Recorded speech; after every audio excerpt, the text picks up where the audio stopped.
Hi, my name is Mady and I own Self-Serve in Albuquerque, New Mexico, and I want to share with you some of the ways that we as a community can help prevent rape. Often when we think about rape, it is somebody jumping out of the bushes or somebody breaking into our homes. And often when people are sexually assaulted outside of these conditions, they don't even name it rape, or they have a hard time identifying what happened to them as rape. But in actuality, most rape is acquaintance rape. Most people who experience sexual assault experience boundaries that are pushed by somebody we know and potentially somebody we care about. And there's an incredible article called "Cock-Blocking Rapists is a Moral Imperative" that outlines how sexual assault often happens in our communities. And one of the things that happens is the people who commit sexual assault do it over and over and over again. This article really outlines that that most people who have committed sexual assault do it between 6 and 20 times. And they are allowed to continue this behavior in our community, partly because we don't know how to name it. It is often when something feels weird or uncomfortable or creepy, and we don't know how to say, hey, this is not cool. And one of the best ways we can prevent rape is by naming this behavior and saying, hey, why don't you back off? It's really that simple. But you have to be able to identify what's going on. So when sexual assault happens in our community, it's often a very simple formula.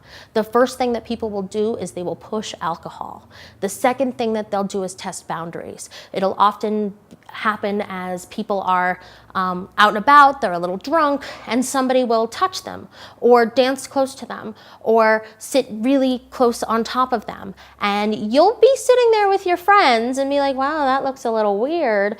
But we, because of socialization, often don't speak up. The next thing that they'll do is they'll physically isolate their target. And this can happen at the end of the night when people are going home together, or they move somebody you're all of a sudden at a party and your drunk friend is in another room and they didn't consent to go into that room, but they didn't say no. When people go missing, look for them. Care about them, show up for them. Because the last thing that the people who continuously perpetrate rape will do is they'll narrow the target's options.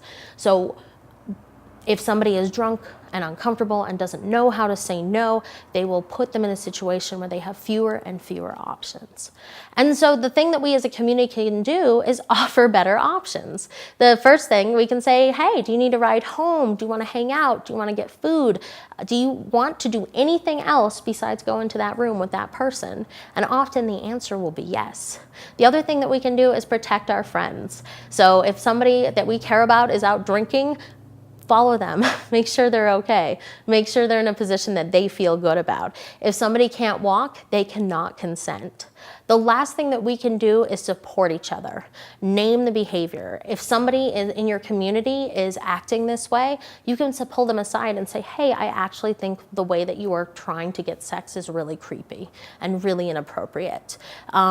The other thing, if people refuse to listen to that, is that we can name that behavior in our communities and say, watch out for this woman, watch out for that man, let's take care of each other.